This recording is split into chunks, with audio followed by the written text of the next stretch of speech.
Hi friends, welcome to Ashwamedha AS.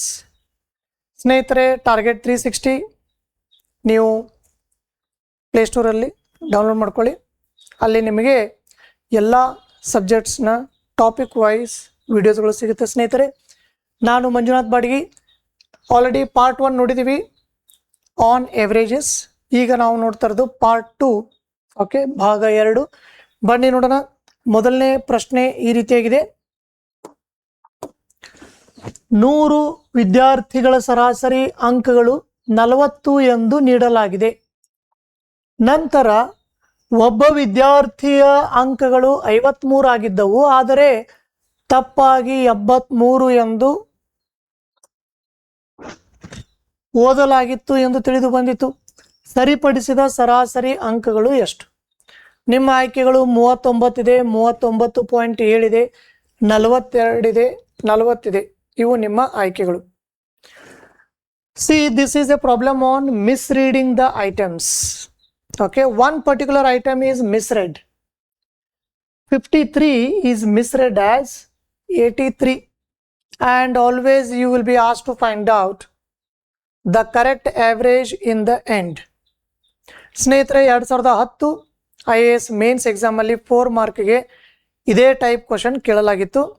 ಅಲ್ಲಿ ಸ್ಟ್ಯಾಟಿಸ್ಟಿಕ್ಸಲ್ಲಿ 2 ಐಟಮ್ಸ್ಗಳನ್ನು misread ಮಾಡೋದ್ರ ಮೇಲೆ ಕೇಳಲಾಗಿತ್ತು. Okay, there 2 items were misread. ಇಲ್ಲಿ ಒಂದೇ ಐಟಮ್ ಮಿಸ್ರೀಡ್ ಆಗಿದೆ. ಬನ್ನಿ ನೋಡೋಣ ಈ ಟೈಪ್ ಕ್ವಶನ್ಸನ್ನು ಯಾವ ರೀತಿಯಾಗಿ ಸಾಲ್ವ್ ಮಾಡ್ಬೋದು. ಫಸ್ಟ್ ಏನು ಮಾಡಬೇಕು ಅಂದರೆ ಸ್ನೇಹಿತರೆ, ರಾಂಗ್ ಟೋಟಲ್ ಕಂಡುಹಿಡಿಬೇಕು. ಫಸ್ಟ್ ಏನು ಕಂಡುಹಿಡಿಬೇಕು? Wrong total. ಯಾಕೆ ರಾಂಗ್ ಟೋಟಲ್? ರಾಂಗ್ ಟೋಟಲ್ ಅಂದರೆ ಏನು? ತಪ್ಪಾಗಿ ಕೂಡಿಸಿರೋದು. ಅವ್ನು ತಪ್ಪಾಗಿ ಕೂಡಿಸಿರೋದು, ರೈಟ್? ತಪ್ಪಾಗಿ ಕೂಡಿಸಿ 100 ಇಂದ ಡಿವೈಡ್ ಮಾಡಿ ಎವರೇಜ್ ಎಷ್ಟು ತೊಗೊಂಬಂದ್ಬಿಟ್ಟಿದ್ದಾನೆ? 40. This is what he has done. So wrong total ಬೇಕು ಅಂದರೆ 100 ಈ ಸೈಡ್ ಕಳಿಸ್ಬಿಡಿ. ಇದು ಭಾಗಾಕಾರ ಇದೆ, ಇಲ್ಲಿ ಬಂದರೆ ಗುಣಾಕಾರ ಆಗುತ್ತದೆ. 40 × 100. So wrong total ಎಷ್ಟಾಗ್ಬಿಡ್ತು? 4000 ಆಯ್ತು. ತಪ್ಪಾಗಿ ಕೂಡಿಸಿರೋ ಟೋಟಲ್ 4000 ಆಗಿದೆ. ಫಸ್ಟ್ ಏನು ಮಾಡಬೇಕು ಅಂದರೆ ಇದನ್ನು ನಾವು ಸರಿಪಡಿಸಬೇಕು. How that can be done? Okay, rectify this wrong total first. 4000 ಇದೆ, 53 ಕೂಡಿಸ್ಬೇಕಾಗಿತ್ತು, ಕೂಡಿಸಿಲ್ಲ. ಇವಾಗ ಕೂಡಿಸ್ಕೊಳ್ಳೋಣ. Now let us add it. If he has not added it, now let us add it. 83 ನಾನು ಕೊಟ್ಟೇ ಇಲ್ಲ, ಅವನೇ ಕೂಡಿಸಿದ್ದಾನೆ. ಅದನ್ನು ತಪ್ಪಾಗಿ ಕೂಡಿಸಿರೋದು, ಅದನ್ನು ಮೈನಸ್ ಮಾಡಿಬಿಡಿ. 15ರಲ್ಲಿ 8 ಹೋದರೆ 7, 10ರಲ್ಲಿ 1 ಹೋದರೆ 9. ಸೊ 3970 ಇದು ಕರೆಕ್ಟ್ ಟೋಟಲ್ ಆಗುತ್ತದೆ. ಅವನೇನಾದರೂ 2 ಐಟಮ್ಸ್ಗಳನ್ನು ತಪ್ಪಾಗಿ ಓದಿದ್ರೆ, ಇಫ್ 2 ಐಟಮ್ಸ್ ವರ್ ಮಿಸ್ರೆಡ್, ಆಗ 2 ಐಟಮ್ ಕೂಡಿಸ್ಬೇಕಾಗತ್ತಾ, 2 ಐಟಮ್ ಕಳಿಬೇಕಾಗತ್ತೆ. ಇಲ್ಲಿ ಒಂದೇ ಐಟಮ್ ತಪ್ಪಾಗಿ ಓದೋದ್ರಿಂದ ಒಂದೇ ಐಟಮ್ ಕೂಡಿಸ್ಬೇಕು, ಒಂದೇ ಐಟಮ್ ತಪ್ಪಾಗಿ ಕೂಡಿಸಿದ್ದನ್ನು ಮೈನಸ್ ಮಾಡಬೇಕು. ಈಗ ನಮಗೆ ಕರೆಕ್ಟ್ ಟೋಟಲ್ ಸಿಕ್ತು ಸ್ನೇಹಿತರೆ. ನಾವು we have got the correct total. This is the correct total and divided by the correct number of students in the class to get the correct average. ಸರಿಯಾದ total, ಸರಿಯಾದ ವಿದ್ಯಾರ್ಥಿಗಳ ಸಂಖ್ಯೆ. 0 ಕೈ ಬಿಡಿ, 1 0 ನಂತರ 1 1 ಸಹ ನಂತರ point. So the final answer is 39.7. 39.7 ಎರಡನೇ ಆಯ್ಕೆ ಸರಿಯಾಗುತ್ತದೆ. ಈ ರೀತಿಯಾಗಿ ನಾವು ಫಸ್ಟ್ ಏನು ಮಾಡಬೇಕು? ರಾಂಗ್ ಟೋಟಲ್ ಕಂಡುಹಿಡಿದು ಒಂದು ಐಟಮ್ ಮಿಸ್ರೀಡ್ ಮಾಡಿದ್ರೆ ಒಂದೇ ಐಟಮ್ ಕೂಡಿಸೋದು, ಒಂದೇ ಐಟಮ್ ಕಳೆಯೋದು. 2 ಐಟಮ್ಸ್ ತಪ್ಪಾಗಿ ಓದಿದ್ರೆ 2 ಐಟಮ್ ಕೂಡಿಸ್ಬೇಕು, 2 ಐಟಮ್ ಕಳಿಬೇಕು. ಈ ರೀತಿಯಾಗಿ ನಾವು ಒಂದು ಸತಿ ಕರೆಕ್ಟ್ ಟೋಟಲ್ ಕಂಡುಹಿಡಿದೀವಿ ಅಂದರೆ correct number of items, correct number of ಸ್ಟೂಡೆಂಟ್ಸ್ದಿಂದ ಡಿವೈಡ್ ಮಾಡಿಬಿಟ್ರೆ ನಿಮಗೆ ಕರೆಕ್ಟ್ ಆವ್ರೇಜ್ ಸಿಗುತ್ತದೆ. ಇನ್ನು ಇದು ನಮಗೆ ಜಾಸ್ತಿ, ಇದೇನಾದರೂ ನಿಮಗೆ ಜಾಸ್ತಿ ಲಾಂಗ್ ಅನಿಸಿದರೆ ಇನ್ನೊಂದು ಈಸಿ ಮೆಥಡ್ ಹೇಳ್ತೀನಿ ನೋಡಿ. One more easy method. Easy method ಯಾವುದು? ನಾನು ನಿಮಗೆ 53 ಕೂಡಿಸು ಅಂತ ಹೇಳಿದ್ದು, ನೀವೆಷ್ಟು ಕೂಡಿಸ್ಬಿಟ್ಟಿದ್ದೀರಾ? 83 ಕೂಡಿಸಿದ್ದೀರಾ. ಅಂದರೆ ಎಷ್ಟು ಎಕ್ಸ್ಟ್ರಾ ಕೂಡಿಸ್ಬಿಟ್ಟಿದ್ದೀರಾ? 30 ಎಕ್ಸ್ಟ್ರಾ ಕೂಡಿಸ್ಬಿಟ್ಟಿದ್ದೀರಾ. ಅದರ ಅರ್ಥ ನಿಮ್ಮ ಟೋಟಲ್ ಎಷ್ಟು ಎಕ್ಸ್ಟ್ರಾ ತೋರಿಸ್ತಾ ಇದೆ? 30 ಎಕ್ಸ್ಟ್ರಾ ತೋರಿಸ್ತಾ ಇದೆ. ಟೋಟಲ್ ಅಲ್ಲಿ 30 ಎಕ್ಸ್ಟ್ರಾ ಇದೆ. ಜನ ಇರೋದು 100 ಜನ. ಎವರೇಜ್ ಅಲ್ಲಿ ಎಷ್ಟು ಎಕ್ಸ್ಟ್ರಾ ಅಂದರೆ ಡಿವೈಡೆಡ್ ಬೈ 100. ಟೋಟಲ್ ಅಲ್ಲಿ 30 ಎಕ್ಸ್ಟ್ರಾ, ಎವರೇಜ್ ಅಲ್ಲಿ ಎಷ್ಟು ಎಕ್ಸ್ಟ್ರಾ? Divided by 100. 0 0 0.3. ಅದರ ಅರ್ಥ 30 ಪೈಸೆ ಎಕ್ಸ್ಟ್ರಾ ತೋರಿಸ್ತಾ ಇದೆ. ಎಲ್ಲಿ? ಸರಾಸರಿಯಲ್ಲಿ. ಸರಾಸರಿ ನಿಮ್ಮದು 40 ಬಂದಿದೆ, 30 ಪೈಸೆ ಎಕ್ಸ್ಟ್ರಾ ತೋರಿಸ್ತಾ ಇದೆ. ಅದನ್ನು ಕಟ್ ಮಾಡಿಬಿಡೋಣ. ಕಟ್ ಮಾಡಿಬಿಟ್ರೆ ಡೈರೆಕ್ಟಾಗಿ 39 ರೂಪಾಯಿ 70 ಪೈಸೆ ಉಳಿಯುತ್ತದೆ. 39.7. ಈ ರೀತಿಯಾಗಿ ನಾವು ಸಾಲ್ವ್ ಮಾಡ್ಬೋದು.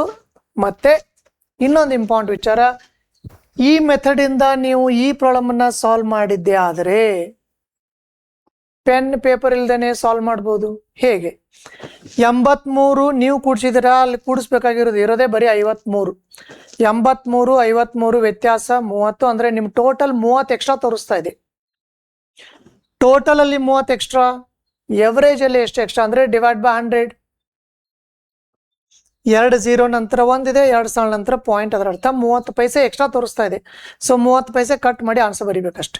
40 ರೂಪಾಯಿ ಇದೆ, 30 ಪೈಸೆ ಕಟ್ ಮಾಡಿಬಿಟ್ರೆ 39 ರೂಪಾಯಿ 70 ಪೈಸೆ ಆಗುತ್ತದೆ. ಈ ರೀತಿಯಾಗಿ ನಾವು ಈ ಪ್ರಾಬ್ಲಮನ್ನು without using pen and paper 100% ಮಾಡ್ಬೋದು, ಅನ್ಡೌಟೆಡ್ಲಿ. ಬನ್ನಿ ನೋಡೋಣ ಮುಂದಿನ ಪ್ರಶ್ನೆ. Here is your next problem on the screen. Problem number 15. 15ನೇ ಪ್ರಶ್ನೆ ಈ ರೀತಿಯಾಗಿದೆ. ಒಂದು ತರಗತಿಯ 30 ವಿದ್ಯಾರ್ಥಿಗಳ ಸರಾಸರಿ 18 ವರ್ಷಗಳು. ಶಿಕ್ಷಕರ ವಯಸ್ಸನ್ನು ಸೇರಿಸಿದಾಗ ಸರಾಸರಿ ವಯಸ್ಸು 19 ಆಗುತ್ತದೆ. ಶಿಕ್ಷಕನ ವಯಸ್ಸು ಎಷ್ಟು? ಆಯ್ಕೆಗಳು 20 ಇದೆ, 40 ಇದೆ, 49 ಇದೆ, 30 ಇದೆ. So this is one more popular variety on this topic, averages. First, you will be given average before the teacher enters the classroom, and one more time you will be given the average after the teacher enters the classroom. Okay, ಒಂದು ಶಿಕ್ಷಕ ಬರೋಕ್ಕಿಂತ ಮುಂಚೆ, ಇನ್ನೊಂದು average ಶಿಕ್ಷಕ ಬಂದ ನಂತರ. And always the question mark will be put on the age of the teacher. ಅಂತ್ಯದಲ್ಲಿ ಅವನು ಯಾವಾಗಲೂ ಕೇಳೋದು ಹಾಗಾದರೆ ಶಿಕ್ಷಕನ ವಯಸ್ಸೇನು? ಇದು ವೆರೈಟಿ, ಹೌದಾ? ಇದೊಂದು ವೆರೈಟಿ. ಈಗ ನೋಡಿ, ಬರೋಕ್ಕಿಂತ ಮುಂಚೆ ಟೋಟಲ್, ಶಿಕ್ಷಕರು ಬರೋಕ್ಕಿಂತ ಮುಂಚೆ ಟೋಟಲ್ ಜನ 30 ಜನ ಇದ್ರು. ಎವರೇಜ್ ಎಷ್ಟಿತ್ತು? ಎವರೇಜ್ ಎಷ್ಟಿತ್ತು? 18 ಇತ್ತು. ಇದು ಯಾವಾಗ? ಶಿಕ್ಷಕರು ಕ್ಲಾಸ್ ರೂಮ್ ಎಂಟರ್ ಹಾಕೋಕ್ಕಿಂತ ಮುಂಚೆ. ಟೋಟಲ್ ಬೇಕು ಅಂದರೆ 18 ಅಲ್ಲೇ ಇರಲಿ, ಇದು ಭಾಗಾಕಾರ ಇದೆ, ಈ ಸೈಡ್ ಬಂದರೆ ಗುಣಾಕಾರ ಆಗುತ್ತದೆ. ಸೊ ಮುಂಚೆ ಟೋಟಲ್ ಎಷ್ಟಿತ್ತು? 540 ಇತ್ತು. 540, 18 3 54. ಈ 540ಕ್ಕೆ ಈಗ ಬಂದಿರೋ ಟೀಚರ್ನ ವಯಸ್ಸನ್ನು ಕೂಡ ಕೂಡಿಸ್ಬೇಕಾಗತ್ತೆ. ಜನ ಈಗ 30 ಹೋಗಿ 31 ಜನ ಆಗ್ತಾರೆ. ಎವರೇಜ್ ಏನಾಗುತ್ತದೆ? ವಯಸ್ಸು, ಸರಾಸರಿ ವಯಸ್ಸು 19 ವರ್ಷ ಆಗುತ್ತದೆ, ಹೌದಾ? ಇದು ಟೀಚರ್ ಬರೋಕ್ಕಿಂತ ಮುಂಚೆ, ಇದು ಟೀಚರ್ ಬಂದ ನಂತರ. 31ನ್ನ ಈ ಸೈಡ್ ಕಳಿಸಿ, 540ನ್ನು ಆ ಸೈಡ್ ಕಳಿಸಿ, ಆಗ ಟಿ ನ ಬೆಲೆ ಸಿಗುತ್ತದೆ. T stands for the age of the teacher. So T ಬೇಕು ಅಂದರೆ ಇದನ್ನು ಫಸ್ಟ್ ಈ ಸೈಡ್ ಕಳಿಸೋಣ. 19 × 31 ಭಾಗಾಕಾರ ಇದೆ, ಇಲ್ಲಿ ಗುಣಾಕಾರ ಆಗುತ್ತೆ. 19 1 19, 19 ಒಂದ್ಲೆ 19, 19 3 57, 1 58 ಪ್ಲಸ್ 540 ಆ ಸೈಡ್ ಹೋದ್ರೆ ಮೈನಸ್ 540 ಆಗುತ್ತದೆ. 589 ಅಲ್ಲಿ 540 ಹೋದ್ರೆ 49. ಸೊ ಟೀಚರ್ನ ವಯಸ್ಸು 49 ವರ್ಷ. ಟೀಚರ್ನ ವಯಸ್ಸು ಎಷ್ಟು? 49 ಇಯರ್ಸ್. ಈ ರೀತಿಯಾಗಿ ನಾವು ಈ ಪ್ರಾಬ್ಲಮನ್ನು ಸಾಲ್ವ್ ಮಾಡ್ಬೋದು ಸ್ನೇಹಿತರೆ. ಫಸ್ಟ್ ಏನು ಮಾಡಬೇಕು? ಒಂದು ಇಕ್ವೇಶನ್ ಬರೋಕ್ಕಿಂತ ಮುಂಚೆ ಇನ್ನೊಂದು ಇಕ್ವೇಶನ್ ಬಂದ ನಂತರ, 2 ಇಕ್ವೇಶನ್ ಬರೆಯಕ್ಕೆ ಬರ್ಬೇಕು ಕರೆಕ್ಟಾಗಿ, ರೈಟ್? ಇಲ್ಲಿ 30 ಜನ ಇದ್ರು, ಬಂದ ನಂತರ 31 ಜನ ಆಗ್ತಾರೆ. ಮುಂಚೆ ಎವರೇಜ್ 18 ಇತ್ತು, ಬಂದ ನಂತರ 19 ಆಗುತ್ತದೆ. ಮುಂಚೆ ಇರೋ ಟೋಟಲ್ಗೆ ಟೀಚರ್ನ ವಯಸ್ಸನ್ನು ಕೂಡಿಸ್ಬೇಕಾಗತ್ತೆ. ಅದೇ ಬೇಕಾಗಿದೆ. ಅದು ಬೇಕು ಅಂದ್ರೆ ಅದನ್ನ ಅಲ್ಲೇ ಇಟ್ಕೊಳ್ಳಿ, ಇವೆಲ್ಲ ಆ ಸೈಡ್ ಶಿಫ್ಟ್ ಮಾಡಿಬಿಡಿ, ಡೈರೆಕ್ಟ್ ಆಗಿ answer, right? So 49 is the final answer. ನೋಡಿ, 30 ಜನ ಸ್ಟೂಡೆಂಟ್ಸ್ ಇದ್ರು, ಎವರೇಜ್ ಎಷ್ಟಾಯ್ತು? ಎವರೇಜ್ ಎಷ್ಟಾಯ್ತು ಅಂದ್ರೆ 18. ಇದು ಬರೋಕ್ಕಿಂತ ಮುಂಚೆ. ಬಂದ ನಂತರ ಜನ ಎಷ್ಟಾದ್ರು? 31 ಜನ ಆದ್ರು. ಎವರೇಜ್ ಏನಾಯ್ತು? 19 ಆಯ್ತು. This clear? 30 ಜನ ಇದ್ರು, 18 ಎವರೇಜ್ ಇತ್ತು. ಈಗ 31 ಜನ ಆದ್ರೂ, ಎವರೇಜ್ 19 ಆಯ್ತು. ಇವೆರಡನ್ನು ಕೂಡಿಸ್ಬಿಟ್ರೆ ಡೈರೆಕ್ಟ್ ಆಗಿ ಆನ್ಸರೇ ಬರುತ್ತದೆ. This is the trick. 30 + 19 answer. This is one more method of solving this problem, and according to me this is the simplest, going by the trick. Within no time we can mark the correct answer. 49. ಬನ್ನಿ ನೋಡೋಣ ಮುಂದಿನ ಪ್ರಶ್ನೆ. 16ನೇ ಪ್ರಶ್ನೆ. ಒಂದು ತರಗತಿಯ 22 ವಿದ್ಯಾರ್ಥಿಗಳ ಸರಾಸರಿ 21. ಒಂದು ತರಗತಿಯ 22 ವಿದ್ಯಾರ್ಥಿಗಳ ಸರಾಸರಿ 21 ವರ್ಷ. ಶಿಕ್ಷಕರ ವಯಸ್ಸನ್ನು ಸೇರಿಸಿದಾಗ ವಯಸ್ಸು 1 ವರ್ಷ ಜಾಸ್ತಿ ಆಯ್ತು. ಹಾಗಾದ್ರೆ ಶಿಕ್ಷಕರ ವಯಸ್ಸು ಎಷ್ಟು? Same type, 1 before and 1 after. Your options are 20, 40, 44, 43. Teacher ಬರೋಕ್ಕಿಂತ ಮುಂಚೆ ಎಷ್ಟೋ ಇತ್ತು? ಜನ 22 ಇದ್ರು. ಎವರೇಜ್ 21 ವರ್ಷ ಇತ್ತು. ಇದು ಯಾವಾಗ? ಟೀಚರ್ ಬರೋಕ್ಕಿಂತ ಮುಂಚೆ. ಟೀಚರ್ ಬಂದ ನಂತರ ಈ ಟೋಟಲ್ಗೆ ನಾವು ಟೀಚರ್ನ ವಯಸ್ಸನ್ನು ಕೂಡಿಸ್ಬೇಕಾಗತ್ತೆ. ಮುಂಚೆ ಇರೋ ಟೋಟಲ್ ಪ್ಲಸ್ ಟೀಚರ್ನ ವಯಸ್ಸು. ಜನ ಎಷ್ಟಾಗ್ತಾರೆ ಇವಾಗ? 22 ಜನ ಹೋಗಿ 23 ಜನ ಆಗ್ತಾರೆ. ಈಗ ಎವರೇಜ್ ಏನಾಗುತ್ತದೆ ಅಂದ್ರೆ ಸರಾಸರಿ ವಯಸ್ಸು 1 ವರ್ಷ ಹೆಚ್ಚಾಗುತ್ತದೆ. 21 ಹೋಗಿ ಏನಾಯ್ತು? 22 ಆಯ್ತು. ಈಗ 2 ಇಕ್ವೇಶನ್ ಬರ್ದಾಯ್ತು. ಒಂದು ಟೀಚರ್ ಬರೋಕ್ಕಿಂತ ಮುಂಚೆ, ಇನ್ನೊಂದು ಟೀಚರ್ ಬಂದ ನಂತರ, ರೈಟ್? 22ನ್ನ ಈಸ ಕಳಿಸ್ಬಿಡಿ, ಆಗ ನಿಮಗೆ ಟೋಟಲ್ ಸಿಗುತ್ತದೆ. Total is equal to 22 × 21. 22 ಒಂದ್ಲೆ 22, 22 44, 2 46. ಇದು ಟೋಟಲ್. ಹಾಗಾದ್ರೆ ಇಲ್ಲಿ ಟೋಟಲ್ ಅಂತ ಇದೆ ನೋಡಿ, ಆ ಟೋಟಲ್ ಇರೋ ಜಾಗದಲ್ಲಿ ಏನು ಬರೀಬಹುದು? 462 ಬರೀಬಹುದು. 462. 23ನ್ನ ಈಸ ಕಳಿಸ್ತಾ ಇದ್ದೀನಿ. 23 × 22. 22 3 66, 6. 22 2 44, 1 6 50. ಟೀಚರ್ನ ವಯಸ್ಸು ಬೇಕು ಅಂದರೆ 506 ಅಲ್ಲೇ ಇರಲಿ. 462 ಆ ಸೈಡ್ ಹೋದ್ರೆ ಮೈನಸ್ ಆಗುತ್ತದೆ. ಸೊ 6ರಲ್ಲಿ 2 ಹೋದ್ರೆ 4, 10ರಲ್ಲಿ 6 ಹೋದ್ರೆ 4. ಸೊ ಫೈನಲ್ ಆನ್ಸರ್ 44, 3ನೇ ಆಯ್ಕೆ ಸರಿ ಹೋಗುತ್ತದೆ.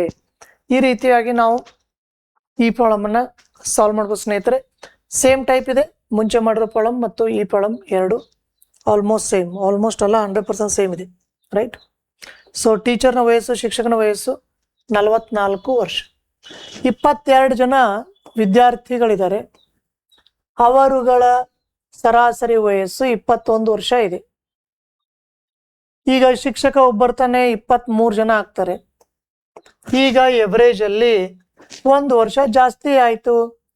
ಅದರ ಅರ್ಥ 21 ಇರೋದು 22 ಆಯ್ತು. ಇವೆರಡು ಕೂಡಿಸ್ಬಿಟ್ರೆ ಆನ್ಸರ್ ಬರುತ್ತದೆ. ಈ ರೀತಿಯಾಗಿ ನಾವು ಯೂಸಿಂಗ್ ದ ಟ್ರಿಕ್ ಸಾಲ್ವ್ ಮಾಡಬಹುದು.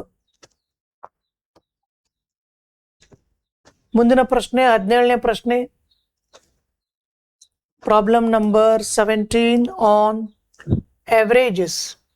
21 ಹುಡುಗರ ಸರಾಸರಿ ತೂಕ 64 kg ಇದೆ. ಶಿಕ್ಷಕನ ತೂಕವನ್ನು ಸೇರಿಸಿದರೆ ತೂಕ 1 kg ಹೆಚ್ಚಾಗುತ್ತದೆ. ಶಿಕ್ಷಕರ ತೂಕ ಎಷ್ಟು? ಮುಂಚೆ ಟೋಟಲ್ ತೂಕ ಎಷ್ಟಿತ್ತು ಗೊತ್ತಿಲ್ಲ, ಜನ ಎಷ್ಟಿದ್ದಾರೆ 21 ಜನ ಇದ್ದಾರೆ, ಎವರೇಜ್ ಎಷ್ಟಿದೆ 64 kg ಇದೆ. ಇದು ಯಾವಾಗ ಶಿಕ್ಷಕ ಬರೋಕ್ಕಿಂತ ಮುಂಚೆ. ಶಿಕ್ಷಕ ಬಂದ ನಂತರ ಈ ಟೋಟಲ್ಗೆ ಮುಂಚೆ ಇರೋ ಟೋಟಲ್ಗೆ ನಾವು ಟೀಚರ್ನ ತೂಕನ್ನು ಕೂಡ ಕೂಡಿಸ್ಬೇಕಾಗತ್ತೆ. ಆಗ ಜನ 21 ಹೋಗಿ 22 ಆಗುತ್ತಾರೆ. ಎವರೇಜ್ ಅಲ್ಲಿ ಏನ್ ಚೇಂಜಸ್ ಆಗುತ್ತದೆ ಅಂದ್ರೆ 1 kg ಜಾಸ್ತಿ ಆಯ್ತು ಅಂದ್ರೆ 65 ಆಯ್ತು, 65 ಆಯ್ತು. ಸರಿನಾ? ಇನ್ ನೆಕ್ಸ್ಟ್ ಏನು ಅಂದ್ರೆ ಈ ಕೆಳಗಡೆ ಇರೋದನ್ನ ಈ ಸೈಡ್ ಕಳಿಸೋದು. ಟೋಟಲ್ ಈಸ್ ಈಕ್ವಲ್ ಟು 21 4 84 8 21 6 126ಕ್ಕೆ 8 ಕೂಡಿದರೆ 134. ಈ ಮುಂಚೆ ಇರೋ total 1344. This total can be replaced by 1344 plus teachers weight 22 65 multiplication. Multiply ಮಾಡಲಿಕ್ಕೆ ಟ್ರಿಕ್ ಹೇಳ್ತೀನಿ ನೋಡಿ. 22 65 ಮಲ್ಟಿಪ್ಲೈ ಮಾಡೋದು ಕಷ್ಟ ಆದರೆ ಡಬಲ್ ಮಾಡಿ 11 ಆಗುತ್ತದೆ, ಅರ್ಧ ಮಾಡಿ 11 ಆಗುತ್ತದೆ, ಡಬಲ್ ಮಾಡಿ 130 ಆಗುತ್ತದೆ. ಇಲ್ಲಿ ನಾವು ಈಸಿಯಾಗಿ ಮ್ಯಾನೇಜ್ ಮಾಡ್ಬೋದು, ಯಾಕಂದ್ರೆ 11ರಿಂದ ಮಲ್ಟಿಪ್ಲೈ ಮಾಡೋದು ಈಸಿ. 11 × 0, 11 3 33, 3 11 1 11 3 14 1430. ಸೊ ಶಿಕ್ಷಕನ ತೂಕ ಬೇಕು ಅಂದ್ರೆ ಇದನ್ನು ಆಸ ಕಳಿಸಿ. 1430 ಮೈನಸ್ 1344. ಇವೆರಡನ್ನು ಹೇಗೆ ನೀವು ಈಸಿಯಾಗಿ ಮೈನಸ್ ಮಾಡ್ತೀರಾ? 1430 ಇದೆ ಮೈನಸ್ 1344 ಇದೆ. ಫಾಸ್ಟಾಗಿ ಹೆಂಗೆ ಮೈನಸ್ ಮಾಡಬೇಕು ಬನ್ನಿ ನೋಡೋಣ. ಫಾಸ್ಟಾಗಿ ಯಾವ ಥರ ಮೈನಸ್ ಮಾಡ್ಬೋದು? 10ರಲ್ಲಿ 4 ಹೋದ್ರೆ ಎಷ್ಟು? 6. 10ರಲ್ಲಿ 4 ಹೋದ್ರೆ 6 ಅಷ್ಟೇ ಸಾಕು. ಏಕೆಂದ್ರೆ ಅಂತ್ಯದಲ್ಲಿ 6 ಇರೋದು ಒಂದು ಆಪ್ಷನ್ನಲ್ಲಿ. ಈ ರೀತಿಯಾಗಿ ನಾವು ಗೆಸ್ ಮಾಡೋದನ್ನ ಕಲಿಬೇಕಾಗತ್ತೆ ಸ್ನೇಹಿತರೆ.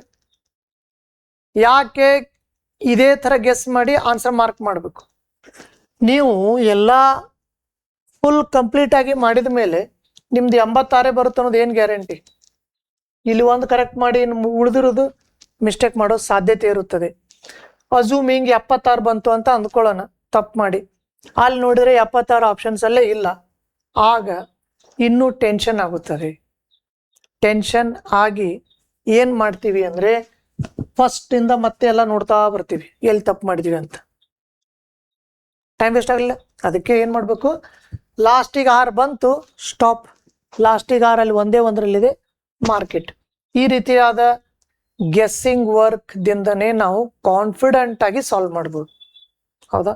ಫುಲ್ ಫೈನಲ್ ಆನ್ಸರ್ ಬಂದ ನಂತರನೇ ನಾವು ಆನ್ಸರ್ ಮಾರ್ಕ್ ಮಾಡ್ಬೇಕಂತ ಯಾವುದೇ ರೀತಿಯಾದ ರೂಲ್ ಇಲ್ಲ. ಸೊ ಶಿಕ್ಷಕನ ತೂಕ ಎಷ್ಟಾಗುತ್ತದೆ? Teachers wait 86 kg. ನೋಡಿ 21 ಜನ ಹುಡುಗರು ಇರ್ತಾರೆ, ಸರಾಸರಿ ತೂಕ 64 ಇದೆ. ಈಗ ಅವರೊಬ್ರು ಬಂದು ಜಾಯಿನ್ ಆದ್ರೆ 22 ಜನ ಆದ್ರು, ಸರಾಸರಿ ತೂಕ 1 kg ಜಾಸ್ತಿ ಆಯ್ತು ಅಂದ್ರೆ 65 ಆಯ್ತು. ಎರಡನ್ನು ಕೂಡಿಸ್ಬಿಟ್ರೆ ಡೈರೆಕ್ಟ್ ಆಗಿ ಆನ್ಸರೇ ರೆಡಿ ಆಗುತ್ತದೆ. 65 21 final answer first option 86 kg. ಈ ರೀತಿಯಾಗಿ ನಾವು ಟ್ರಿಕ್ ಯೂಸ್ ಮಾಡಿ ಕೂಡ ಈ ಪ್ರಾಬ್ಲಮ್ನ ಸಾಲ್ವ್ ಮಾಡ್ಬೋದು. ಬನ್ನಿ ನೋಡೋಣ. Problem number 18 on this topic averages. ಒಂದು ಕಂಪನಿಯ 10 ಕಾರ್ಮಿಕರ ಸರಾಸರಿ ವೇತನ 3600 ರೂಪಾಯಿ. ಮ್ಯಾನೇಜರ್ನ ವೇತನವನ್ನು ಸೇರಿಸಿದಾಗ ಸರಾಸರಿ ವೇತನ ಎಷ್ಟು ಜಾಸ್ತಿ ಆಯಿತು? 200 ರೂಪೀಸ್ ಜಾಸ್ತಿ ಆಯಿತು. ಮ್ಯಾನೇಜರ್ನ ವೇತನ ಎಷ್ಟು? ನಿಮ್ಮ ಆಯ್ಕೆಗಳು 3700 ಇದೆ, 4200 ಇದೆ, 5800, 6200. These are your options. So one average is given before the manager is included, and one is given once the manager is included. Okay, so 10 ಜನ ಕಾರ್ಮಿಕರಿದ್ದಾರೆ, ಪ್ರತಿಯೊಬ್ಬರದು ಎವರೇಜ್ 3600 ಇದೆ. ಅದರ ಅರ್ಥ ಮ್ಯಾನೇಜರ್ ಬರೋಕ್ಕಿಂತ ಮುಂಚೆ ಎಷ್ಟಾಯಿತು? ಟೋಟಲ್ 36,000 ಆಯಿತು. ಇದು ಮ್ಯಾನೇಜರ್ ಬರೋಕ್ಕಿಂತ ಮುಂಚೆ 36,000 ಇದೆ. ಇದಕ್ಕೆ ನಾವು ಮ್ಯಾನೇಜರ್ನ ವೇತನವನ್ನು ಕೂಡ ಸೇರಿಸೋಣ. ಜನ ಎಷ್ಟಾಗುತ್ತಾರೆ? 11 ಜನ ಆಗುತ್ತಾರೆ. 11ರಿಂದ ಡಿವೈಡ್ ಮಾಡೋಣ. ಈಗ ಸರಾಸರಿಯಲ್ಲಿ ಏನಾಯಿತು? 200 ಜಾಸ್ತಿ ಆಯಿತು. ಮುಂಚೆ 3600 ಇತ್ತು, ಈಗ 3800 ಆಯಿತು. 11ನ್ನು ಈ ಸಲ ಕಳಿಸೋಣ. 2 0, 11 8 88, 8, 11 3 33, 8 41. ಎಂ ಇಲ್ಲೇ ಇರಲಿ. 36,000ನ ಆ ಸಲ ಕಳಿಸ್ಬಿಟ್ರೆ -36,000. ಅಲ್ಲಿಗೆ 800ರಲ್ಲಿ 3 0, ಅದರ ಅರ್ಥ 800 ಬಂತ. 800 ಬಂದರೆ ಇಲ್ಲಿ ನೋಡಿ, 800 ಇರೋದು ಒಂದೇ ಒಂದು ಆಪ್ಷನಲ್ಲಿ ಮಾರ್ಕೆಟ್. 2 0 ಅಂತೂ ಆಟೋಮೆಟಿಕಾಗಿ ಬರುತ್ತವೆ. 8 × 8 - 0 8 ಅಷ್ಟೇ ಸಾಕು to mark the correct answer. Okay, ಈ ರೀತಿಯಾಗಿ ಗೆಸ್ ಮಾಡೋದನ್ನು ಕಲಿಬೇಕು. ಇನ್ನು ಮುಂದೆ ನೋಡಿ, 11ರಲ್ಲಿ 6 ಹೋದರೆ 5, ಕರೆಕ್ಟಾಗಿ 5 ಬರಿತೀವಿ ಅಂತ ಗ್ಯಾರಂಟಿ ಕೊಡೋಕ್ಕಾಗಲ್ಲ. ಇಲ್ಲಿ ಬರಿಬಹುದು, but definitely not in the examination hall, because here we are all normal but not in the examination hall. 4 - 4 is 0. So 5,800 rupees ಮೂರನೇ ಆಯ್ಕೆ ಸರಿಯಾದ ಆಯ್ಕೆ.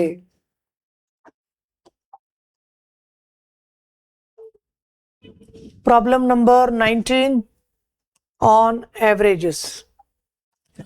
3 ವರ್ಷಗಳ ಹಿಂದೆ ಎ ಮತ್ತು ಬಿಗಳ ಸರಾಸರಿ ವಯಸ್ಸು 18 ವರ್ಷ.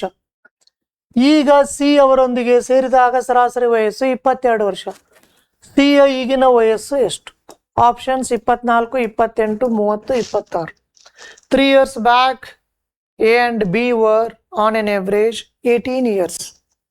Today, the average age of all the 3 A, B and C is 22 years. Find the present age of C, and this is how the options are running. Now, 3 years back, they were 18. Today, they are 21. Together, they are 42 years. 3 ವರ್ಷದ ಹಿಂದೆ ಅವನು 18, ಇವನು 18. Average ಅನ್ನು actual ಅಂತ ತಿಳಿಬೋದು. ಇಬ್ಬರು 18 ಯಾವಾಗಿದು? 3 ವರ್ಷಗಳ ಹಿಂದೆ. 3 ವರ್ಷಗಳ ಹಿಂದಿನ ವಯಸ್ಸುಗಳಿಗೆ 3ಅನ್ನು ಕೂಡಿಸಿದರೆ ಈಗಿನ ವಯಸ್ಸು ಬರುತ್ತದೆ. ಆಗಲೇ 18 ಇದ್ರು, ಇವಾಗ ಏನಿರ್ತಾರೆ? 21 ಇರ್ತಾರೆ. ಈಗ ಇಬ್ರು ಸೇರಿ 42. ಇನ್ನೊಂದು ಮಾಹಿತಿ ಇದೆ. There's one more information, present information. A, B, C, all the 3 are on an average 22 years. ಇಂದು A, B, C ಎಲ್ಲರೂ ಆನ್ ಎನ್ ಎವರೇಜ್ 22. ಅದರ ಅರ್ಥ ನಾವು ಏನು 22 ತಗೋಬಹುದು, ಬಿನು 22 ತಗೋಬಹುದು, ಸಿ ಕೂಡ 22 ಅಂತ ತೆಗೆದುಕೋಬಹುದು. 22 ಆಲ್ ದ 3 ಟುಗೆದರ್ 66. 3 ಜನ ಸೇರಿ 66, ಇವರೇ ಇಬ್ರು ಸೇರಿ 42. ಬ್ಯಾಲೆನ್ಸ್ 24 ಯಾರು? ಸಿ. ಅದನ್ನೇ ಕೇಳ್ತಾರೆ. ಎಲ್ಲರೂ ಸೇರಿ 66, ಇವರೇ ಇಬ್ಬರೇ ಸೇರಿ 42. Balance 24 is C's present age, and here it is. First option 24 is correct answer. ಇದೆಲ್ಲವನ್ನು ನಾವು ಮೈಂಡಲ್ಲಿ ಮಾಡ್ಬೋದು ಸ್ನೇಹಿತರೆ. 3 ವರ್ಷಗಳ ಹಿಂದೆ ಎ ಮತ್ತು ಬಿ ಇಬ್ಬರೇ ಇದ್ರು, ಇಬ್ರು 18 ಇದ್ರು. 3 ವರ್ಷದ ಹಿಂದೆ 18 ಅಂದ್ರೆ ಇವತ್ತು 21 ಆಗಿ ಇಬ್ರು ಸೇರಿ 42. ಇಂದು 3 ಜನ ಇದ್ದಾರೆ, ಎಲ್ಲರೂ 22 ಎಲ್ಲರೂ ಸೇರಿ 66. 66ರಲ್ಲಿ ಇವರೇ ಇಬ್ರು 42 ಆದರೆ 66ರಲ್ಲಿ 42 ಮೈನಸ್ ಮಾಡಿಬಿಟ್ರೆ ಡೈರೆಕ್ಟ್ ಆಗಿ ಸಿನ ಈಗಿನ ವಯಸ್ಸು ಸಿಗುತ್ತದೆ 24 ವರ್ಷ. ಈ ರೀತಿಯಾಗಿ ನಾವು ಈಸಿಯಾಗಿ ಈ ಪ್ರಾಬ್ಲಮ್ ಮ್ಯಾನೇಜ್ ಮಾಡ್ಬೋದು. ಬನ್ನಿ ನೋಡೋಣ ಮುಂದಿನ ಪ್ರಶ್ನೆ. Problem number 20 on averages. 5 ವರ್ಷಗಳ ಹಿಂದೆ ABCD ಸರಾಸರಿ ವಯಸ್ಸು 45 ವರ್ಷ ಆಗಿತ್ತು. ಈಗ ಎಕ್ಸ್ ಅನ್ನು ಸೇರಿಸಿದಾಗ ಅವರ ಪ್ರಸ್ತುತ ಸರಾಸರಿ ವಯಸ್ಸು 49. ಹಾಗಾದರೆ ಎಕ್ಸ್ ನ ಪ್ರಸ್ತುತ ವಯಸ್ಸು ಎಷ್ಟು? ನಿಮ್ಮ ಆಯ್ಕೆಗಳು 40 ಇಯರ್ಸ್ ಇದೆ, 45 ಇಯರ್ಸ್ ಇದೆ, 49, 48. ABCD 4 ಜನ ಇದ್ರು, 4 ಜನ ಆನ್ ಎನ್ ಎವರೇಜ್ 45. ಯಾವಾಗ? 5 ವರ್ಷದ ಹಿಂದೆ. 5 ವರ್ಷದ ಹಿಂದೆ ಅಂದ್ರೆ 5 ವರ್ಷಗಳ ಹಿಂದೆಯಿಂದ ಇವತ್ತಿನವರೆಗೂ ಬರಬೇಕು ಅಂದ್ರೆ 5 ಕೂಡಿಸ್ಬೇಕಾಗತ್ತೆ. ಅಲ್ಲಿ 45 ಇದ್ರೆ ಇಂದು ಎಲ್ರೂ 5 ವರ್ಷ ದೊಡ್ಡವರಾಗಿರ್ತಾರೆ. ಎಲ್ರೂ 50 ಆಗಿ 4 ಜನ ಸೇರಿ ಇಂದು ಎಷ್ಟಾಗುತ್ತಾರೆ? 200. ಎಲ್ಲರೂ 50 4 ಟೈಮ್ಸ್. ಇನ್ನು ಈಗ ಎಕ್ಸ್ ಅನ್ನು ಸೇರಿಸಿದರೆ ಏನಾಗುತ್ತದೆ? ಇಂದು ಎ ಬಿ ಸಿ ಡಿ 4 ಜನ ಪ್ಲಸ್ ಎಕ್ಸ್ ಒಬ್ಬ ಬಂದು ಇವ್ರ ಜೊತೆ ಸೇರ್ಕೊಂಡ. ಆಗ ಸರಾಸರಿ ವಯಸ್ಸು ಎಷ್ಟಾಗುತ್ತದೆ? 49 ಆಗುತ್ತದೆ. ಅಂದ್ರೆ ಎಲ್ಲರೂ 49 5 ಟೈಮ್ಸ್. ಅಲ್ಲಿಗೆ 245 ಆಗುತ್ತದೆ. 5 9 45, 5 4 20 ಪ್ಲಸ್ 4 ಸರಿ ಆಯ್ತಾ? ABCD ಅಂದ್ರೆ ಏನು? ABCD ಅಂದ್ರೆ ಇಲ್ಲೇ ಇದೆಯಲ್ಲ 200 plus x is equal to 245. X ಬೇಕು ಅಂದ್ರೆ 45. ಎಕ್ಸ್ ಬೇಕು ಅಂದ್ರೆ 45. 200 ಪ್ಲಸ್ 45 ಈಸ್ 245. X is 45. ಎರಡನೇ ಆಯ್ಕೆ ಸರಿಯಾದ ಆಯ್ಕೆ. 45 ಇಯರ್ಸ್. ABCD 4 ಜನ ಇದ್ರು, 5 ವರ್ಷದ ಹಿಂದೆನೆ 45 ಇದ್ರು. ಇಂದು ಎಲ್ಲರೂ 5 ವರ್ಷ ದೊಡ್ಡವರಾಗಿ ಎಲ್ಲರೂ 50 ಆಗಿ ಇಂದು ಎಲ್ಲರೂ ಸೇರಿ 200. ಇಂದು ಎಲ್ಲರೂ ಸೇರಿ 200. This is clear. ಆದರೆ ಇಂದು ಎಕ್ಸ್ ಒಬ್ಬನು ಬಂದು ಜಾಯ್ನ್ ಆಗ್ತಾ ಇದ್ದಾನೆ. ಜಾಯ್ನ್ ಆಗಿಬಿಟ್ರೆ ಎಲ್ರದ್ದು ಎವರೇಜ್ 49 ಆಗುತ್ತದೆ. ಅಂದ್ರೆ ಎಲ್ಲರೂ 49 ಅಂದ್ರೆ 49 ಅನ್ನೋದು 5 ಸತಿ. 49 ಅನ್ನೋದು 5 ಟೈಮ್ಸ್. 245. 200ಗೆ ಏನು ಕೂಡಿಸಿದ್ರೆ 245 ಆಗುತ್ತದೆ, 45 ಕೂಡಿಸಿದ್ರೆ ಆಗುತ್ತದೆ. ಅದರ ಅರ್ಥ X must be 45 year old.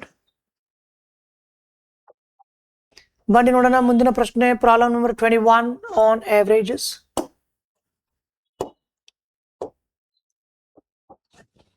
ಮುಂದಿನ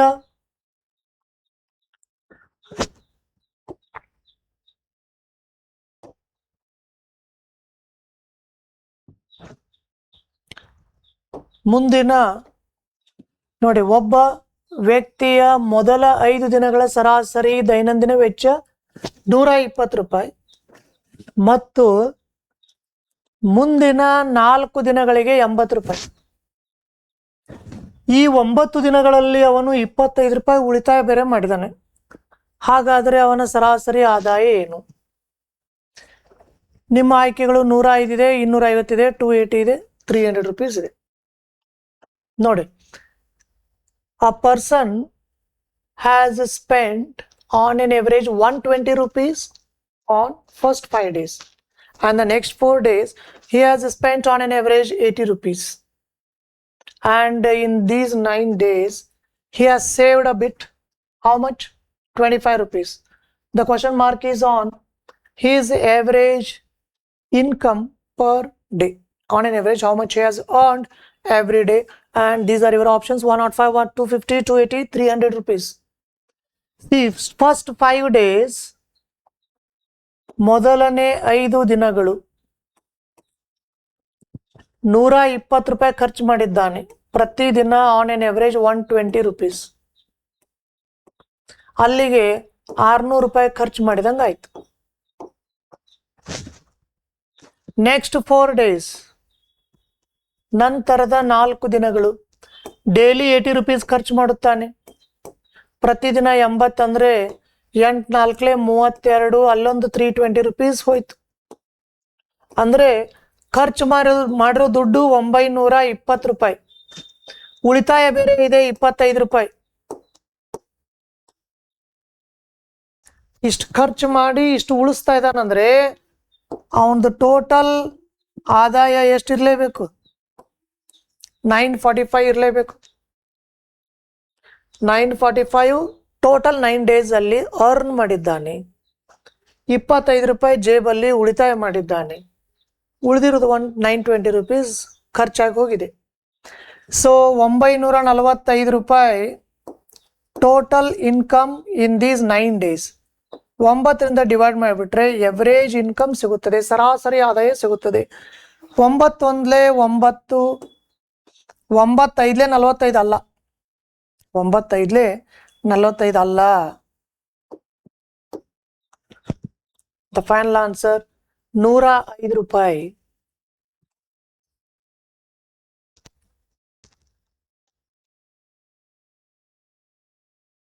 $945 divided by 9 gives us 105 rupees.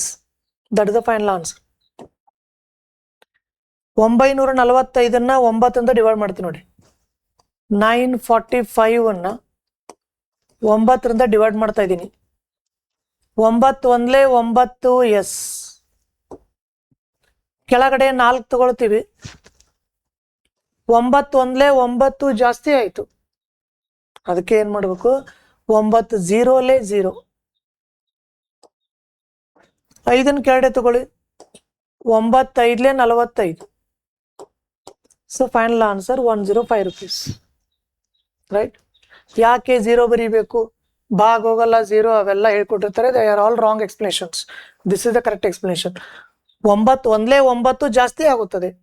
ಮತ್ತಿನ್ನು 9 1 9 ಜಾಸ್ತಿ ಆಗುತ್ತೆ ಅಂದ್ರೆ ಅದ್ರ ಹಿಂದೆ ಬರೋದು ಯಾವುದು? 9 0 0. 9 zeros 0. ಇನ್ನು ಕೆಳಗಡೆ ತಗೊಳಕ್ಕಿದೆ ತಗೊಂಬಿಡಿ. 5 ಕೆಳಗಡೆ ತಗೊಳ್ಳಿ, 45 ಆಗುತ್ತೆ. 9 5 45 ಸ್ಟ್ರೇಟ್ ಅವೇ ಆನ್ಸರ್. ಬನ್ನಿ ನೋಡೋಣ ಮುಂದಿನ ಪ್ರಶ್ನೆ. 22ನೇ ಪ್ರಶ್ನೆ ಈ ರೀತಿಯಾಗಿದೆ. 50 ವಿದ್ಯಾರ್ಥಿಗಳ ತರಗತಿಯಲ್ಲಿ 22 ಹುಡುಗಿಯರು ಪರೀಕ್ಷೆಯಲ್ಲಿ ಸರಾಸರಿ 35 ಅಂಕಗಳನ್ನು ಪಡೆದಿದ್ದಾರೆ. ತರಗತಿಯ ಸರಾಸರಿ 42 ಆಗಿದ್ದರೆ ಹುಡುಗರ ಸರಾಸರಿ ಅಂಕಗಳು ಎಷ್ಟು? ನಿಮ್ಮ ಆಯ್ಕೆಗಳು 50 ಇದೆ, 52 ಇದೆ, 47 ಇದೆ, 55 ಇದೆ. These are your options. ನೋಡಿ, 50 ಜನ ಇದ್ದಾರೆ. ಪ್ರತಿಯೊಬ್ಬರು ಆನ್ ಎನ್ ಎವರೇಜ್ ಎಷ್ಟು ಸ್ಕೋರ್ ಮಾಡಿದ್ದಾರೆ? ಇಲ್ಲಿದೆ ನೋಡಿ, ತರಗತಿಯ ಸರಾಸರಿ. So on an average, all these 50 students have scored 42 marks each. ಇವೆರಡನ್ನು ಮಲ್ಟಿಪ್ಲೈ ಮಾಡಲಿಕ್ಕೆ ಟ್ರಿಕ್ ಏನು? ಇದನ್ನು ಅರ್ಧ ಮಾಡಿ 21 ಆಗುತ್ತದೆ. ಇದನ್ನು ಡಬಲ್ ಮಾಡಿ 100 ಆಗುತ್ತದೆ. 21 × 100 ಈಸಿ ಆಗುತ್ತದೆ. ಇದು ಗ್ರ್ಯಾಂಡ್ ಟೋಟಲ್. ಇಡೀ ಕ್ಲಾಸಿನ ಒಟ್ಟು ಅಂಕ ಗಳಿಕೆ 2100 ಇದೆ. ಈಗ ಈ 50ರಲ್ಲಿ 22 ಹುಡುಗಿಯರಿದ್ದಾರೆ. 50ರಲ್ಲಿ 22 ಏನಿದ್ದಾರೆ? ಹುಡುಗಿಯರಿದ್ದಾರೆ. ಇವರು ಆನ್ ಎನ್ ಎವರೇಜ್ ಎಷ್ಟು ಸ್ಕೋರ್ ಮಾಡಿದ್ದಾರೆ? 35 ಸ್ಕೋರ್ ಮಾಡಿದ್ದಾರೆ. ಇವೆರಡು ಮಲ್ಟಿಪ್ಲೈ ಮಾಡೋದು ಹೇಗೆ? ಇದನ್ನು ಅರ್ಧ ಮಾಡಿ 11, ಡಬಲ್ ಮಾಡಿ 70. 11 70 ಈಸಿಯಾಗಿ ಮಲ್ಟಿಪ್ಲೈ ಮಾಡ್ಬೋದು. 11 7 77 10. ರೈಟ್? ಇದು 11, ಅದು 70. 11 7 77 10. ಈ ರೀತಿಯಾಗಿ ನಾವು ಮೈಂಡಲ್ಲೇ ಮಾಡ್ಬೋದು. ನೆಕ್ಸ್ಟ್, ಹುಡುಗರು ಎಷ್ಟಿದ್ದಾರೆ? ಹುಡುಗರು 28 ಜನ ಇದ್ದಾರೆ. ಕೇಳ್ತಾ ಇರೋದು ಅವ್ರದ್ದು ಎವರೇಜ್ ಸ್ಕೋರ್ ಎಷ್ಟು ಗೊತ್ತಿಲ್ಲ, ಟೋಟಲ್ ಎಷ್ಟು ಗೊತ್ತಲ್ಲ. ಹೇಗೆ ಗೊತ್ತಾಗುತ್ತೆ? ಇದು ಗ್ರ್ಯಾಂಡ್ ಟೋಟಲ್ ಅಲ್ಲಿ ಹುಡುಗಿಯರದು ಮೈನಸ್ ಮಾಡಿಬಿಟ್ರೆ ಉಳಿಯೋದೆ ಹುಡುಗರದು. ಹೌದಾ? ಸೊ ಇಲ್ಲಿ ಎಷ್ಟು ಬರಬೇಕು ನೋಡಿ. 0 - 0 ಅಂದರೆ 0ನೇ ಆಯಿತು. 0 - 7 ಅಂದರೆ 10ರಲ್ಲಿ 7 ಹೋದರೆ 3 ಆಯಿತು. 11ರಲ್ಲಿ 8 ಹೋದ್ರೆ 3 ಆಯ್ತು.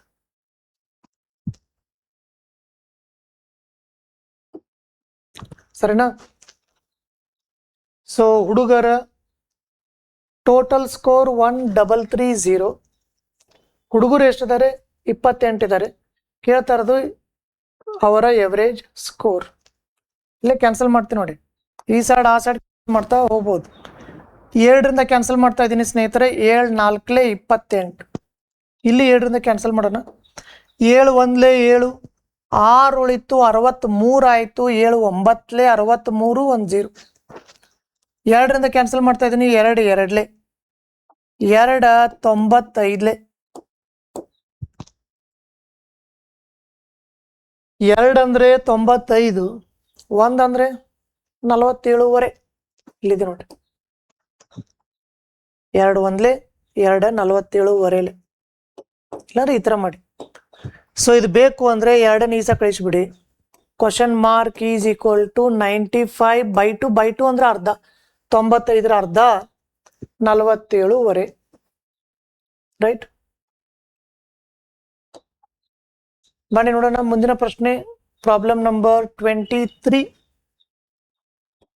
23ನೇ ಪ್ರಶ್ನೆ ಎವರೇಜ್ ಮೇಲೆ. 5 ಜನರ ಕುಟುಂಬದಲ್ಲಿ ಒಬ್ಬ ವ್ಯಕ್ತಿಯ ಸರಾಸರಿ ಮಾಸಿಕ ಆದಾಯ 10,000 ಇದೆ. 5 ಜನ ಇದ್ದಾರೆ, ಅವ್ರದ್ದು ಎವರೇಜ್ ಎಷ್ಟಿದೆ? 10,000 ಇದೆ. ಇದೆಲ್ಲ ಮಂತ್ಲಿ, ಹೌದಾ? ಇನ್ನು ಒಬ್ಬ ವ್ಯಕ್ತಿ ಆದಾಯ ವಾರ್ಷಿಕವಾಗಿ 1,20,000 ಜಾಸ್ತಿ ಆಯ್ತು. ವರ್ಷಕ್ಕೆ 1,20,000 ಜಾಸ್ತಿ ಆದರೆ ತಿಂಗಳಿಗೆ ಎಷ್ಟು ಜಾಸ್ತಿ ಆಗುತ್ತೆ? ತಿಂಗಳಿಗೆ 10,000 ಜಾಸ್ತಿ ಆಗುತ್ತೆ, ಹೌದಾ? ಪ್ರತಿ ತಿಂಗಳು 10,000 ಆದರೆ 12 ತಿಂಗಳಿಗೆ 1,20,000. ತಿಂಗಳಿಗೆ 10,000 ಜಾಸ್ತಿ ಅಂದ್ರೆ ಟೋಟಲ್ ಅಲ್ಲಿ 10,000 ಜಾಸ್ತಿ ಆಗಿಬಿಡುತ್ತಾ ಎವ್ರಿ ಮಂತ್? 5 ಜನ ಇದೀವಿ, ಉಳ್ದವ್ರೆಲ್ಲ ಹಾಗೆ ಇದ್ದಾರೆ. ಇವಂದು ಒಬ್ಬಂದು ಮಾತ್ರ 10,000 ಎಕ್ಸ್ಟ್ರಾ ತಗೊಂಡ್ಬಂದ ಇವನು ಪ್ರತಿ ತಿಂಗಳು. ಅಂದ್ರೆ ಟೋಟಲ್ ಅಲ್ಲಿ 10,000 ಎಕ್ಸ್ಟ್ರಾ. ಎವರೇಜ್ ಅಲ್ಲಿ ಎಷ್ಟು ಎಕ್ಸ್ಟ್ರಾ ಅಂದ್ರೆ ಡಿವೈಡೆಡ್ ಬೈ 5. ಯಾಕೆ? 5 ಜನ ಇರೋದು. 5 1 5 2 ಅದರ ಅರ್ಥ ಎವರೇಜ್ ಅಲ್ಲಿ 2,000 ಜಾಸ್ತಿ ಆಗುತ್ತದೆ.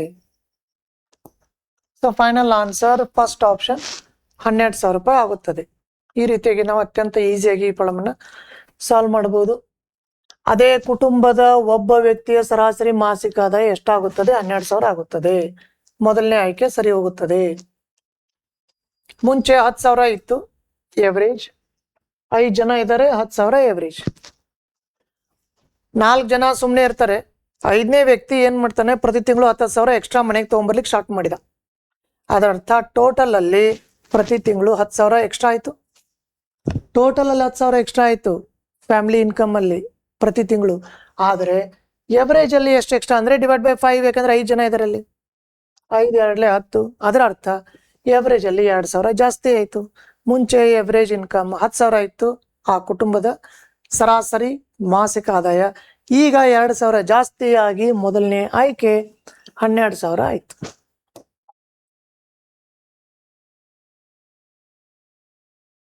ಮುಂದಿನ ಪ್ರಶ್ನೆ.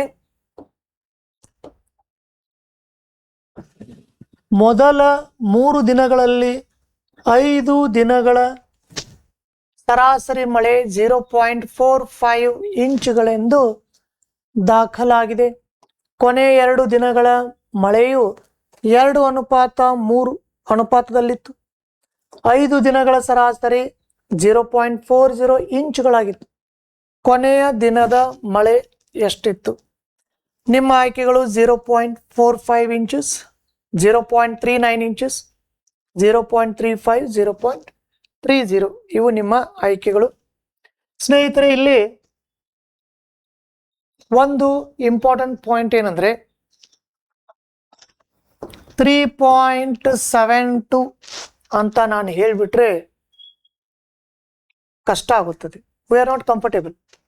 ಅದೇ ನಾನು ₹3.72 ಅಂತ ಹೇಳಿದ್ರೆ ವಿ ಆರ್ ಕಂಫರ್ಟೇಬಲ್. ಇನ್ಮೇಲಿಂದ ಪಾಯಿಂಟ್ ಲೆಕ್ಕಾಚಾರ ಯಾವ ಟಾಪಿಕ್ ಅಲ್ಲಾದ್ರೂ ಬರಲಿ, ರೂಪಾಯಿ ಪೈಸೆ ಅಂತ ಹೇಳಿ ಡಿವೈಡ್ ಮಾಡಿ ಓದಿಬಿಡಿ, ಆಗ we will feel comfortable. Okay, ಈಗ ಆ ಪಾಯಿಂಟ್ ಇಲ್ಲಿ ಯೂಸ್ ಮಾಡ್ತೀವಿ ನೋಡಿ. ಟೋಟಲ್ 5 ದಿನಗಳಿವೆ. ಟೋಟಲ್ 5 ದಿನಗಳು ಅಂದ್ರೆ ABCDE ಬರೆಯೋಣ. ABCDE ಟೋಟಲ್ 5 ದಿನಗಳು. ಪ್ರತಿದಿನ ಆನ್ ಎನ್ ಎವರೇಜ್ 40 ಪೈಸೆ ಅಂತ ತಿಳಿಬೋದಲ್ಲ. 0.40 ಅಂದ್ರೆ ಏನು? 40 ಪೈಸೆ. 40 ಪೈಸೆ 40 ಪೈಸೆ 40 ಪೈಸೆ 40 ಪೈಸೆ 40 ಪೈಸೆ ಎಲ್ಲ ಸೇರಿ 2 ರೂಪಾಯಿ ಆಗಿಬಿಡುತ್ತೆ. All these 5 are on an average 40 paise. 40 paise 40 paise 40 paise 40 paise 40 paise 2 rupees ಆಗಿಬಿಡ್ತು. 2 ರೂಪಾಯಿ ಆಗಿಬಿಡ್ತು. 40 ಪೈಸೆಗಳು 5 ಸತಿ ಕೂಡಿಸ್ಬಿಟ್ರೆ 2 ರೂಪಾಯಿ ಆಗುತ್ತದೆ. ಇನ್ನು ಮೊದಲ 3 ದಿನಗಳು ಬನ್ನಿ. ABC first 3 days. ಮೊದಲ 3 ದಿನಗಳಲ್ಲಿ ಸರಾಸರಿ ಮಳೆ ಎಷ್ಟಿದೆ? 0.45 ಇಂಚ್ ಅಂದ್ರೆ 45 ಪೈಸೆ 45 ಪೈಸೆ 45 ಪೈಸೆ 45 ಪೈಸೆ 45 ಪೈಸೆ 90 ಪೈಸೆ ಮತ್ತೆ 45 ಪೈಸೆ ಅಂದ್ರೆ 1 ರೂಪಾಯಿ 35 ಪೈಸೆ 1 ರೂಪಾಯಿ 35 ಪೈಸೆ. ಅದರ ಅರ್ಥ ಇವೆರಡು ಸೇರಿ 65 ಪೈಸೆ ಆಗಲ್ಲ. 1 ರೂಪಾಯಿ 35 ಪೈಸೆ ಪ್ಲಸ್ 65 ಪೈಸೆ ಎಲ್ಲ ಸೇರಿ 2 ರೂಪಾಯಿ. ಅಂದ್ರೆ ಲಾಸ್ಟ್ 2 ಡೇಸ್ ಡಿ ಮತ್ತು ಈ 4th ಡೇ 5th ಡೇ ಎರಡು ಸೇರಿ 65 ಪೈಸೆ. ಈಗ ಕೇಳ್ತಾ ಇರೋದು ಕೊನೆಯ ದಿನ ಮಳೆ ಎಷ್ಟಾಗಿತ್ತು? ಕೊನೆಯ ದಿನದ ಮಳೆ ಲಾಸ್ಟ್ ಡೇ. ಇಲ್ಲಿ ಇ ಅಂದ್ರೆ ಎಷ್ಟು? ಇನ ಬೆಲೆ ಬೇಕಾಗಿದೆ. ಈ ಡಿ ಮತ್ತು ಇ ರೇಷೋ ಕೊಟ್ಟಿದ್ದಾನೆ. ಡಿ ಮತ್ತು ಇ 4ನೇ ದಿನ ಮತ್ತು 5ನೇ ದಿನ ಕೊನೆಯ 2 ದಿನ 2:3 ಕೊಟ್ಟಿದ್ದ ನೋಡಿ. ಇದರ ಅರ್ಥ ಏನು? 2 ಪೈಸೆ ಮಳೆ 4ನೇ ದಿನ ಬಿದ್ದರೆ 3 ಪೈಸೆ ಮಳೆ 5ನೇ ದಿನ ಬೀಳುತ್ತದೆ. ಇಲ್ಲಿ 2 ಪೈಸೆ ಅಲ್ಲಿ 3 ಪೈಸೆ ಎರಡು ಸೇರಿ 5 ಪೈಸೆ ಆಯ್ತು.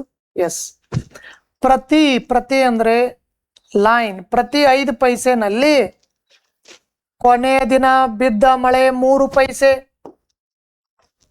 65 ಪೈಸೆದಲ್ಲಿ ಎಷ್ಟು? Out of every 5 paise 3 paise is out of 65 paise. How much? 5 ones are 5 13s are 13 3s are 39 paise. 39 paise andre illide nodi 0.39 inch. Second option should be marked. Okay,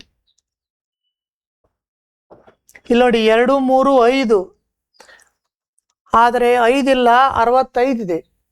5 ಹೋಗಿ 65 ಹೆಂಗ್ ಬರುತ್ತದೆ?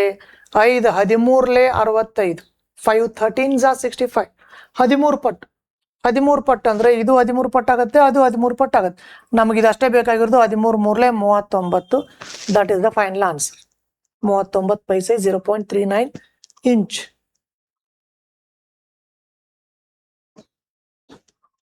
Here is the last problem on this topic, averages.